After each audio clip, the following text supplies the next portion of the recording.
معزز سامعین گرامی قدر، گزشتہ دنوں کے اندر ایک فیصلہ جو شاید ہمارے مستقبل کے لیے بڑا اہم ہے، اور وہ فیصلہ نہایت قابل تحسین ہے، اور وہ فیصلہ آپ نے سوشل میڈیا اور اخباروں پہ اور میڈیا کے اوپر سن لیا ہوگا۔ اور عجیب بات ہے کہ میڈیا اس طرح کے فیصلوں کے اوپر تو وویلا اور شور مچاتا ہے، لیکن دین کی بات کے اوپر نہ کوئی کوریج کرتا ہے، نہ کوئی پرموٹ کرتا ہے۔ ڈریس کوڈ کا فیصلہ حکومت نے کیا بالآخر تنگ آ کے کہ ایک ڈریس کوڈ ہونا چاہیے، ٹیچر سکول میں آئیں تو کم از کم چست اور تنگ اور جینز کا لباس نہ ہو۔ بتائیے یہ کتنا عمدہ فیصلہ ہے، یہ کتنا اچھا فیصلہ ہے، لیکن وہی لبرل مافیا اور سیکولر مافیا اور محبتی مافیا وہ شاید برہنگی کو اور یانیت کو اور فحاشی کو بھی ہر کام کے ساتھ نتھی کرنا چاہتے ہیں۔ ان کو یہ نہیں پتا کہ آکسفورڈ ہو، کیمبرج ہو، دنیا کی بڑی بڑی یونیورسٹیز ہوں، وہاں پہ بھی ڈریس کوڈ ہوتا ہے۔ فوج میں چلے جائیں وہاں پہ بھی یونیفارم ہوتے ہیں۔ مادر پیدر آزادی اور غیر تنظیمی رویہ اور غیر نظم و نسق کے بغیر چلنا، یہ بھی جہالت کی نشانی ہوتی ہے۔ ایک ڈریس کوڈ آیا ہے، اس کو موضوع بحث بنا لیا۔ خان صاحب کے جو فیصلے شریعت کے مطابق ہے ہمیشہ ان کی تائید کی ہے، اور اس فیصلے کی بھی تائید کرتے ہیں۔ گزشتہ دنوں قرآن پاک کی ناظرہ کا آپ کے سامنے فیصلہ آیا، چودھری پرویز الہی کا۔ کتنا عظیم فیصلہ ہے، ناظرہ قرآن کی تعلیم ہونی چاہیے۔ یہ سب فیصلے قابل تحسین ہیں، لیکن ان فیصلوں کے اوپر میڈیا کا جو کردار ہے وہ آپ حیران رہ جائیں گے۔ میڈیا کا کردار ایک تو آپ نے دیکھ لیا ہے، اس کے خلاف کس کس قسم کی پوسٹیں اور پروگرام شروع کا، یہ ہے ایشو پروگرام کرنے والا۔ آپ یہ دیکھیں میڈیا کی منافقت کا اندازہ آپ کو صرف ایک مثال سے ہو سکتا ہے اگر سمجھنے کی ضرورت ہے۔ ایک ٹک ٹاکر اور چند منچلوں کی اخلاق باختگی کا جو واقعہ مینار پاکستان پہ ہوا تھا، پورا ایک ماہ کا میڈیا نے کور کیا تھا کہ نہیں؟ کیا تھا نا۔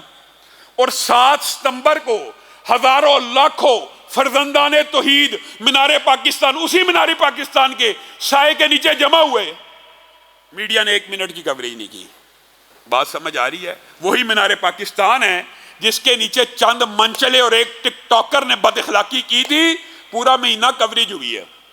وہی مینار پاکستان ہے جہاں پہ عقیدہ ختم نبوت کے لیے ہزاروں لوگ اکٹھے ہوئے، آپ کو پتہ ہی نہیں ہوگا ہوئے بھی ہیں یا نہیں ہوئے۔ یہ میڈیا کا اس سے زیادہ منافقت کا کیا کردار ہوگا؟ اور میں حیران ہوں یہاں پہ بیٹھے ہوئے لبرل مافیا اور محبتی مافیا کے اینکر، اور اب ان کے نام کیا لے دیں، ان کو تکلیف کہاں سے ہو رہی ہے؟ افغانستان سے۔ افغانستان کو ڈکٹیٹ کرنا چاہتے ہیں، افغانستان کے اوپر طنز کرتے ہیں۔ ان عقل کے اندھوں کو بندہ کو یہ کہے کہ ان کو ڈکٹیشن دینے والوں، ان کے اوپر طنز کرنے والوں، یہ الیکشن جیت کے نہیں آئے، یہ جنگ جیت کے آئے۔ یہ الیکشن جیت کے نہیں آئے کہ تمہاری ڈکٹیشن سنیں، یہ جنگیں جیت کے آئے ہیں۔ اور انہوں نے کسی بھی لسانی نام نہاد انسانی لسانی نسوانی حقوق کے لیے جنگ نہیں لڑی، اسلام کے نظریے کی جنگ لڑی ہے۔ ان کے اوپر کوئی بھی نظام اپنا نظام مسلط کرنے کی ڈکٹیشن نہیں دے سکتا، نہ طنز کر سکتا۔ کیوں دے؟ جنگ جیت کے آئے ہیں۔ اور بڑی دل کو سکون پہنچانے والی کئی ویڈیوز ہوتی تو بڑی لائٹ ہوتی ہیں، مذاق خیز ہوتی ہیں، لیکن دل کو کیسا سکون پہنچتا ہے۔ شاید تاریخ انسانیت کا سب سے مہنگا جھولا طالبان نے بنا لیا ہے۔ ایک لاکھوں کروڑوں روپے کے جہاز کے ساتھ پینگ لے رہے ہیں، جھولے لے رہے ہیں۔ اس سے مہنگا جھولا کیا ہوگا؟ اس طرح کی کئی مرتبہ ویڈیو دیکھیں، پسا ہوا طبقہ اتنی سی باتوں سے بھی خوش ہو جاتا ہے۔ مسلمانوں کے اوپر مظالم کی ایک لمبی چوڑی داستان ہے، لیکن میں افغانستان کے بھائیوں سے بھی آج کچھ بات کہنا چاہتا ہوں۔ آج پاکستان کے اندر بھی میرے بھائیوں پہلی بات پاکستان کی ہے۔ اللہ کی قسم اہل حدیث دیوبندی اور بریلوی اتحاد کی اشد ضرورت ہے، اور ہمیں یہ نہیں دیکھنا چاہیے، نہ بریلویوں کو، نہ اہل حدیثوں کو، نہ دیوبندیوں کو، کہ فلانا فقہ فلانی منہج آ جائے گا۔ اسلام کے جو مشترکات ہیں ان کو نافذ کر لو، اور اپنا فقہ، اپنی عقیدہ، اپنی ذات پہ نافذ کر دو۔ یہ بھی اسلام کی کامیابی ہے۔ اگر تم پاکستان کے اندر سے فحاشی اور یعنی بے حیائی کو ختم کر دو، یہ تو تینوں میں مشترک ہے۔ سود کو ختم کر دو، یہ تو تینوں میں مشترک ہے۔ اسلامی سزاؤں کا نفاذ کر دو، یہ تو تینوں میں مشترک ہے۔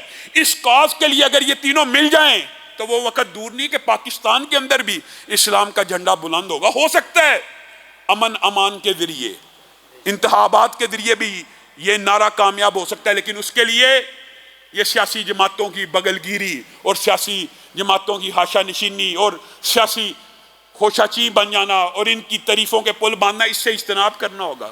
اگر آپ چاہتے ہیں آپ اسلامی سیاست کریں تو اہل حدیث دیوبندی بریلوی مل کر اس خطے کے اندر بھی اسلامی مشترکات کے لیے جد و جہد کر سکتے ہیں اور کامیاب بھی ہو سکتے ہیں.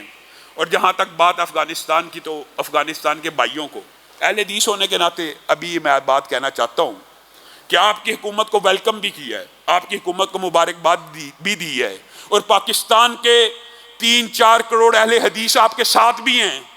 لیکن آپ سے ایک گزارش بھی کرنی ہے، مولانا عبید اللہ متوکل کو وہاں پہ شہید کر دیا گیا. اہل حدیثوں کے بہت بڑے عالم دین ہیں، ان کو آپ کے علاقے میں شہید کیا گیا. آپ کی ذمہ داری ہے آپ ان کے قاتلوں کو پکڑیں. ہو سکتا ہے یہ فرقہ وریت کی آگ اور ایک دوسرے کے دل کے اندر حسد، نفرت، بغض پیدا کرنے کی کوئی سازش ہو. اگر آپ ان کے قاتلوں کو پکڑ لیں گے وہ سازش بے نقاب ہو جائے گی.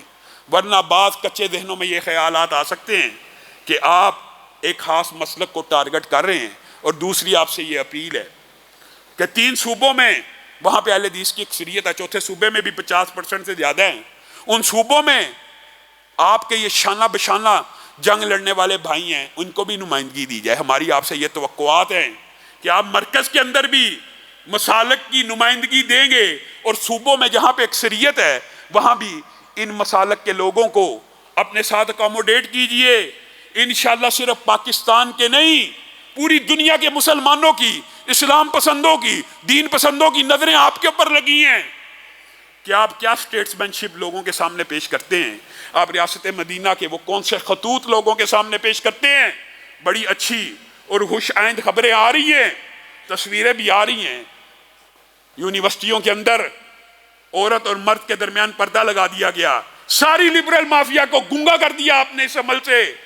جو کہتے تھے یہ عورت کو تعلیم نہیں دیں گے، عورت کو تعلیم دیں گے لیکن پردے میں دیں گے، پردے میں دیں گے. تعلیم پہ اعتراض نہیں ہے، بے پردگی اور فحاشی پہ اعتراض ہے. کل ایک اور خبر آئی، اللہ کرے وہ بھی سچی ہو.